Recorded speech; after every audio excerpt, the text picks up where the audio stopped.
right away, which didn't happen with a lot of the other music that I had sang in the past.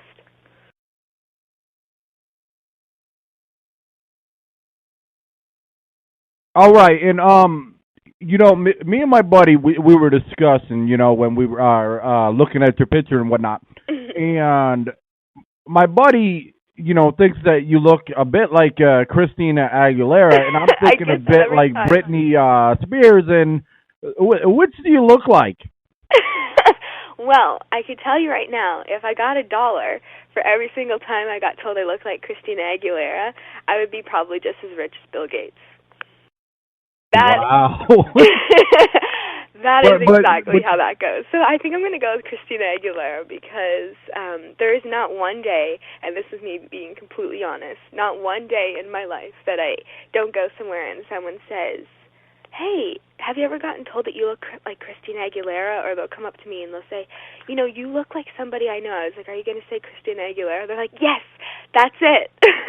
I'm like, how did I guess? Yeah, I always get Woody Harrelson, so I'm not that lucky. I get it all the time. So I'm like, okay, well, if I'm going to be Christina Aguilera, I'm the country version. There you go.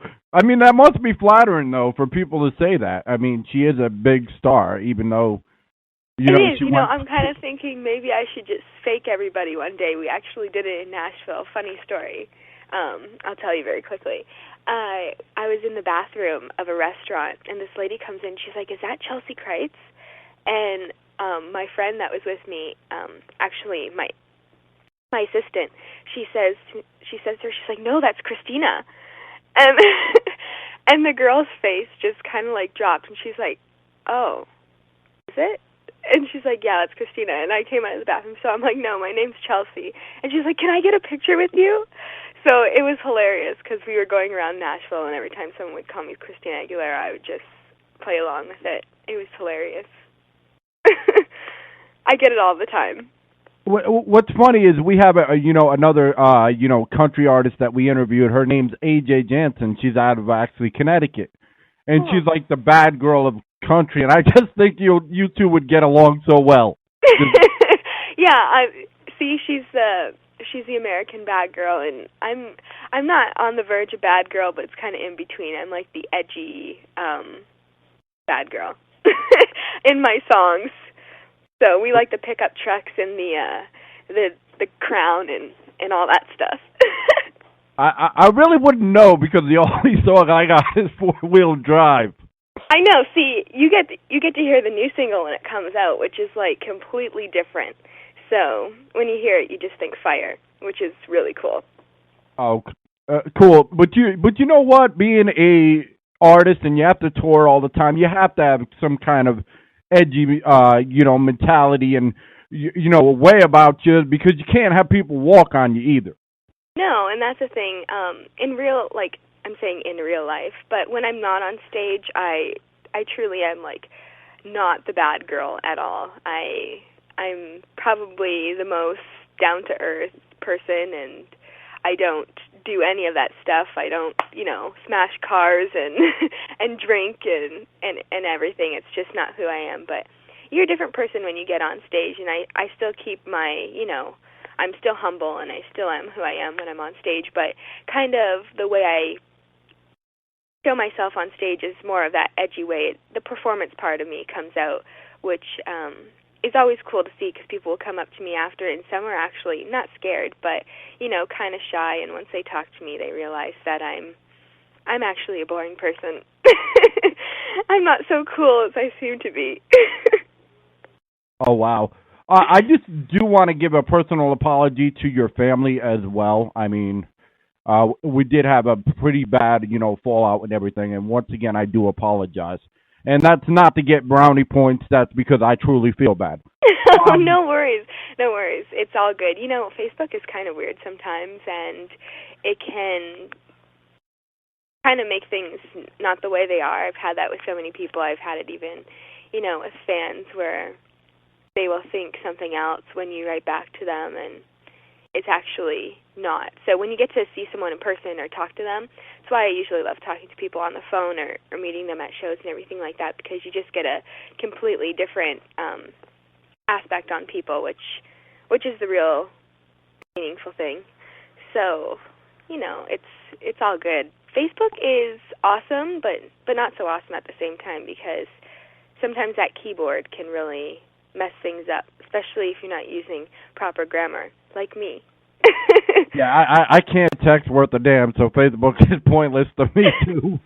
But I know. I have autocorrect on my phone, so it's even worse. So people will think I'm talking about like songs, and I'm like, "Hey, how's the sandwich?" So that's usually how it goes for me on my phone. You ever type a swear word in there and it will say duck, and I'm yes, like, I didn't say always... duck. The best word is ducking. That's the new one, and it's not in the dictionary, I don't think. So I think it should definitely be added in there, because the iPhone seems to love it. I mean, because we're, on the phone and everything, you seem like such a sweetheart, just like you do now, and I bet you are. Thank you. So where did you get your inspirations from, like your songs? Do you write them yourself, and are they about experiences you go through, friends go through? Are they, songs submitted by fans? Actually, it's a mix between a lot of things. I do get a lot of people, not necessarily fans, but people who have heard of me, or people that have written a song, and they're like, "Hey, do you mind if I, send you a song?" And I absolutely encourage that. Some people don't like people to send them stuff and everything like that, but if people have a song and want me to look at it, and I just love reading that. I love seeing what people come up with. But on my new album, I actually have songs I wrote on there, and songs that various Canadian and Nashville writers have written. And I have a song which is Four Wheel Drive, and I wrote that one myself. And when I write music, I usually don't like it to get too personal. It usually does, because it's me writing it, but I love taking inspiration from anything around me. So it could be like a quote that I hear one of my friends say, or it could be a quote that I see on the internet, and it kind of just inspires me to write further. It could even be the weather. So it just depends. But Four Wheel Drive, me and Mike Nash actually came up with the music, and I came up with the lyrics. And the way I write music is kind of odd. Not everybody does it, but I love having the music first, the music and the melody, and then it makes it so much more easier for me to write the words. So Four Wheel Drive was actually not going to be called Four Wheel Drive. I started out with it being called Summer Love, and then by the time I got into the chorus, it just kind of clicked, and the woes came to me, and everything was just kind of falling together. It was probably one of the easiest songs I had written. I'd struggled with it for so many years just because I had it written down, but nothing seemed to make sense. So last summer when I went back to it and kind of went over it and reread everything and changed the words to kind of suit who I am now and kind of make it for my age and just to truly connect with me, it clicked, and I really thought it was a reminiscent song, not only for teenagers, little kids, whoever's listening to it, adults. I thought that, you're going to get that memory that pops up in your head, or something cool and fun that you did that reminded you of a sweet summer that you had either on the beach or at a cottage or just something. So I thought it was a great song to release for the summertime because it's super catchy and it just makes you feel happy. So that's what I really love about it. Awesome. And when you were saying, people can submit songs to you and everything, I'm like, well, I can submit a song to you of me singing, but most people tell me to shut the F up. Well, I mean, you know what? It's amazing songwriters when they, kind of put songs out for either artists to listen to and everything like that, because songwriting has such a career. You can make even more money songwriting than you can actually singing the song. So it's always great success when you can write a song and sing at the same time, because it really adds that extra bonus there for you, and then you get to cash a bigger check at the end of the day, usually. So I absolutely love songwriting. It's not something that I originally wanted to do because it was hard for me at first. But now that I have gotten older and realized, what songwriting is all about, it really is easy. It's hard to write a song when you're, 12, 13 years old, when you really haven't gone through anything. And, you're writing about, like, your dog and the clouds and stuff like that, which really doesn't make a good country song if you think about it. So you got to have some trucks and heartbreak in there. So you got to live life a little bit. Exactly. So, what could people see you doing on your day off? I know that's far and few between, all your business meetings and touring and everything else. But I mean, if you had a day off, would you be out fishing or out at the mall, or what's your forte? I love spending time with my family, just because I don't get to see them that often. I actually just got back from being on the road, and I get to spend today with my family, and it's great. I have a dog. Oh, how sweet! Like yeah, I have a dog, and she's like my fur baby, I call her. So I missed her more than I missed anybody. But I absolutely just love hanging out, and going to the beach is a real treat for me when I'm off. And shopping is definitely on the top of my list, but it always seems to lead back to the music thing, because I'm always constantly looking for clothes to perform on stage and stuff like that. So it's always least stressful for me to just kind of go to the beach and unwind and kind of come back and have dinner, and it's fun. I love that. It's just because my life is so busy as it is. I'm really not the type of person that will, hang out in places with tons of people or go to festivals just to hang out and bars and stuff like that, just because I'm around it so much. It's so weird for me to kind of be in the audience, because I'm always up on stage. So I kind of keep to myself when I have my days off. Well, I don't blame you, because I mean you'd be out, shopping at a little mall, and then you'd have like 500 people come up to you. Oh, hey, can I sign your autograph? And you're like, all I want to do is get this pair of shoes right now. Yeah, the shoes are all I want. But I love meeting people. I do get that a lot. It's probably one of the biggest spots that I get, is being in the mall, because so many people go to the mall. So it's so cool, and we have events here in my hometown, and I actually went to something called Canal Days, and it never fails. Every time I go there, I'm stuck taking pictures, because nobody in my hometown ever sees me, just because I'm always gone. So everybody knows who I am here in Port Colborne.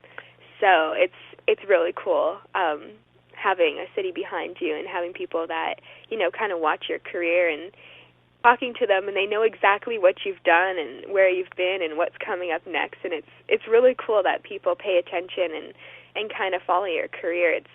It's actually really awesome. All right. So I have a question for you. I ask a lot of artists, and they don't know how to answer it, because some are just getting started, or other things. So share a fan story with us. I mean, something where somebody said, one of your songs really touched their heart, or, really changed their life. And how does that make you feel? Oh, it makes me feel amazing. I had a person come up to me, actually, that just heard my new album. And I'm really excited, because my album has reached all the way in Singapore, which is like out of this world. I think it's so cool that people over there are listening to my music. But it was a fan that heard a song on my new album called Just Another Day. And that is not one that I wrote, but I specifically put it on the album just because it had so much meaning. And as soon as I heard it, it actually made me cry. And it just connected with me right away. And I think that anybody of any age will connect with the song. And he actually said to me that my song inspired him because it made him think of something that happened to him when he was 17 years old. And he went through heartbreak and kind of was stuck in a hard place and didn't exactly know how to get out of that situation. And when he heard the song, it kind of made him really happy that the option that he took wasn't the option that he was necessarily going to choose in the first place. So it kind of just, reassured him that the choice that he made was the right decision. And I thought it was very inspiring knowing the song because, you know, when you go through that type of heartbreak, no matter what it is, it could be